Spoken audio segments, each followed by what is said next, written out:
ರಾಜ್ಯ ಕಾಂಗ್ರೆಸ್ನಲ್ಲಿ ಈಗ ಡಿನ್ನರ್ ಪಾಲಿಟಿಕ್ಸ್ ಭಾರಿ ಜೋರಾಗಿದೆ. ಬೆಳಗಾವಿಯಲ್ಲೂ ಕೂಡ ಡಿನ್ನರ್ ಪಾಲಿಟಿಕ್ಸ್ ಮುಂದುವರಿತಾ ಇರುವಂತದ್ದು. ಸಿಎಂ ಸಿದ್ದರಾಮಯ್ಯ ಅವರು ಡಿನ್ನರ್ ಮೀಟಿಂಗ್ ನಡೆಸಿದ ಬೆನ್ನಲ್ಲೇ ಈಗ DK Shivakumar survey. CM DK ಕೂಡ ಡಿನ್ನರ್ ಪಾಲಿಟಿಕ್ಸ್ ನಡೆಸಿದ್ದಾರೆ. ಬೆಳಗಾವಿಯ ಫಾರ್ಮ್ ಹೌಸ್ ನಲ್ಲಿ ನಿನ್ನೆ ಡಿನ್ನರ್ ನಡೀತು. ಡಿಕೆ ಆಪ್ತ ದೊಡ್ಡಣ್ಣವರ್ ಫಾರ್ಮ್ ಹೌಸ್ ನಲ್ಲಿ ನಡೆದಂತಹ ಡಿನ್ನರ್ ಮೀಟಿಂಗ್ ಇದು. ಆಪ್ತ ಸಚಿವರು, 40ಕ್ಕೂ ಹೆಚ್ಚು ಶಾಸಕರು, 15 ಎಂಎಲ್ಸಿಗಳು, ಕಾಂಗ್ರೆಸ್ನ ಮುಖಂಡರು ಈ ಡಿಕೆ ಡಿನ್ನರ್ ಮೀಟಿಂಗ್ ನಲ್ಲಿ ಭಾಗಿಯಾಗಿದ್ರು.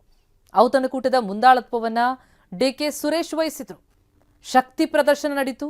ಅದರ ಜೊತೆಗೆ ಶಾಸಕರನ್ನ ವಿಶ್ವಾಸಕ್ಕೆ ಪಡೆಯುವಂತಹ ಪ್ರಯತ್ನ ಕೂಡ ಡಿಸಿಎಂರಿಂದ ನಡೆದಿರುವಂಥದ್ದು. ಡಿಕೆ ಡಿನ್ನರ್ನಲ್ಲಿ ಇದ್ದವರು ಯಾರು ಅನ್ನೋದನ್ನ ಸ್ಕ್ರೀನ್ ಮೇಲೆ ಗಮನಿಸ್ತಾ ಇದ್ದೀವಿ. ಅವರ ಆಪ್ತ ಸಚಿವರುಗಳು, ಪ್ರಮುಖ ಶಾಸಕರು ಅಂದರೆ 40ಕ್ಕೂ ಅಧಿಕ ಶಾಸಕರು ಈ ಮೀಟಿಂಗ್ನಲ್ಲಿ, ಈ ಡಿನ್ನರ್ ಪಾಲಿಟಿಕ್ಸ್ನಲ್ಲಿ ಭಾಗಿಯಾಗಿದ್ರು. ಡಿಸಿಎಂ ಬಣ ನಿನ್ನೆ ಡಿನ್ನರ್ ಸಭೆ ನಡೆಸಿದೆ. ಮೊನ್ನೆ ನಡೆದಂತಹ ಫಿರೋಜ್ ಸೇಠ್ ಅವರ ಡಿನ್ನರ್ನಲ್ಲಿ ಡಿಸಿಎಂ ಡಿಕೆ ಶಿವಕುಮಾರ್ ಅವರಿಗೂ ಆಹ್ವಾನ ಕೊಡಲಾಗಿತ್ತು ಅಂತ ಸೇಠ್ ತಿಳಿಸಿದ್ರು. ಆದರೆ ಡಿಕೆ ಭಾಗವಹಿಸಿರಲಿಲ್ಲ.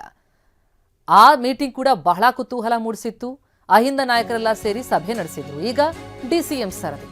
ಇನ್ನು ಡಿಕೆ ಡಿನ್ನರ್ ಸಭೆಗೆ ಸಿಎಂ ಬಣದ ಆಪ್ತರಿಗೆ ಆಹ್ವಾನ ಇರಲಿಲ್ಲ. ಡಿಕೆ ಆಪ್ತರಿಗಷ್ಟೇ ಡಿನ್ನರ್ ಆಯೋಜಿಸಲಾಗಿತ್ತು. ಇನ್ನು ಈ ಡಿನ್ನರ್ ಮೀಟಿಂಗ್ನಲ್ಲಿ ಯತೀಂದ್ರ ಹೇಳಿಕೆಯ ಬಗ್ಗೆ ಚರ್ಚೆಯಾಗಿದೆ. ಯತೀಂದ್ರಗೆ ನೋಟಿಸ್ ಕೊಡಬೇಕು ಅಂತಲೂ ಕೂಡ ಒತ್ತಡ ಹೆಚ್ಚಾಗಿದೆ.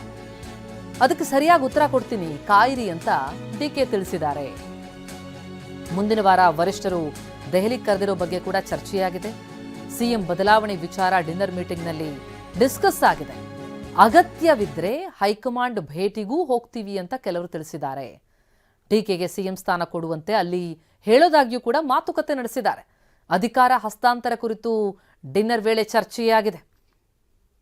ಸಂಪೂರ್ಣವಾಗಿ 2 ಬಣ ಆಗಿಬಿಟ್ಟಿದೆ.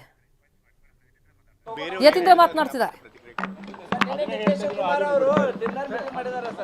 ನಾನೇನು ಮಾಡಕ್ಕಾಗಿತ್ತು, ಡಿನ್ನರ್ ಮೀಟಿಂಗ್ ಆಗಿದ್ರೆ ಬೆಳಗಾವಿನಲ್ಲಿ ಎಲ್ಲಾ ಎಂಎಲ್ಎಗಳು ಅಥವಾ ಮಿನಿಸ್ಟರ್ಗಳು ಯಾರನ್ನಾದ್ರೂ ಕರೆದು ಮೀಟಿಂಗ್ ಮಾಡ್ತಾನೆ ಇರ್ತಾರೆ, ಡಿನ್ನರ್ ಕೊಡ್ತಾನೆ ಇರ್ತಾರೆ. ಸೊ ಅದಕ್ಕೆ ನಾ ಏನ್ ಹೇಳಿ ಮಾಡಕ್ಕಾಗ್ತದೆ? ಅದಕ್ಕೆಲ್ಲ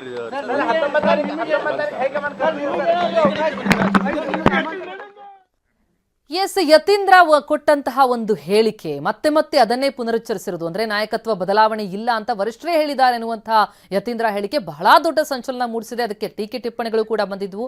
ಈಗ ಅದರ ಬೆನ್ನಲ್ಲೇ ಯತೀಂದ್ರ ಮತ್ತೆ ಮಾತನಾಡಿದ್ದಾರೆ. ಏನ್ ಹೇಳಬೇಕು ಹೇಳಾಗಿದೆ. ಮತ್ತೆ ನನ್ನ ಹೇಳಿಕೆಗೆ ಬೇರೆಯವ್ರು ಏನ್ ಹೇಳಿದ್ರೆ ಅದಕ್ಕೆ ನಾ ಮತ್ತೆ ಪ್ರತಿಕ್ರಿಯೆ.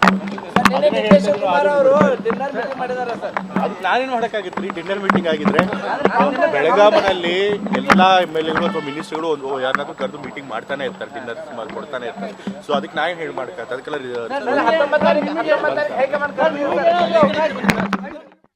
ಎಸ್, ಡಿನ್ನರ್ ಮೀಟಿಂಗ್ ಕುರಿತಂತೆ ಯತೀಂದ್ರ ಅವರ ಹೇಳಿಕೆ ಇದು. ಅದಕ್ಕೆ ನಾನೇನ್ ಮಾಡಕ್ಕಾಗತ್ತೆ? ಈ ಬೆಳಗಾವಿಯಲ್ಲಿ ಒಬ್ರಲ್ಲ ಒಬ್ರು ಕರಿತಾ ಇರ್ತಾರೆ ಡಿನ್ನರ್ಗೆ, ಡಿನ್ನರ್ ಮೀಟಿಂಗ್ಗಳು ನಡೀತಾ ಇರತ್ತೆ ಅನ್ನೋದು ಯತೀಂದ್ರ ಅವರ ಹೇಳಿಕೆ. ಜೊತೆಗೆ ಮತ್ತೆ ಈ ನಾಯಕತ್ವ ಬದಲಾವಣೆ ವಿಚಾರಕ್ಕೆ ಸಂಬಂಧಪಟ್ಟಂತೆ ಅವರ ಹೇಳಿಕೆಗೆ ಏನು ಟೀಕೆ ವ್ಯಕ್ತ ಆಗ್ತಾ ಇದೆ ಅದಕ್ಕೆ ಪ್ರತಿಕ್ರಿಯಿಸೋದಕ್ಕೆ ನಿರಾಕರಿಸಿದ್ದಾರೆ ಯತೀಂದ್ರ. ಸಿಎಂ ಸಿದ್ದರಾಮಯ್ಯವರು ಹೈಕಮಾಂಡ್ ಏನು ಹೇಳುತ್ತೋ ಅದಕ್ಕೆ ನಾನು ಬದ್ಧ ಅನ್ನುವಂತಹ ಉತ್ತರವನ್ನ ಕೊಟ್ಟರು. ಆದರೆ ಯತೀಂದ್ರ ಮಾತ್ರ ಪದೇ ಪದೇ ವರಿಷ್ಠರೇ ಹೇಳಿದ್ದಾರೆ, ಬದಲಾವಣೆ ಇಲ್ಲ ಅನ್ನುವಂತಹ ಸಂಚಲನ ಮೂಡಿಸೋ ಹೇಳಿಕೆಯನ್ನ ಕೊಟ್ಟರು. ಇನ್ನು ಡಿನ್ನರ್ ಮೀಟಿಂಗ್ ಕುರಿತಂತೆ ಯತೀಂದ್ರ ಅವರ ಈ ಪ್ರತಿಕ್ರಿಯೆ, ಸಚಿವರು ಶಾಸಕರನ್ನ ಕರೆದು ಸಭೆ ಮಾಡ್ತಾ ಇರ್ತಾರೆ, ಅದು ಮಾಮೂಲು, ಬೆಳಗಾವಿಯಲ್ಲಿ ಸಭೆ ಆಗ್ತಾ ಇರುತ್ತೆ ಅಂತ ಯತೀಂದ್ರ ಮಾತನಾಡಿದ್ದಾರೆ. ಡಿನ್ನರ್ ಪಾಲಿಟಿಕ್ಸ್ ಕುರಿತಂತೆ ಯತೀಂದ್ರ ಪ್ರತಿಕ್ರಿಯೆ ಇದು. ಮೊನ್ನೆ ಸಿಎಂ ಡಿನ್ನರ್ ಮೀಟಿಂಗ್ ನಡೆಸಿದ್ರು, ನಿನ್ನೆ ಡಿಸಿಎಂ ಡಿನ್ನರ್ ಮೀಟಿಂಗ್ ನಡೆಸಿದ್ದಾರೆ. ಈ ಡಿನ್ನರ್ ಸಭೆ ಕುರಿತಂತೆ ಯತೀಂದ್ರ ಮಾತನಾಡಿದ್ದಾರೆ.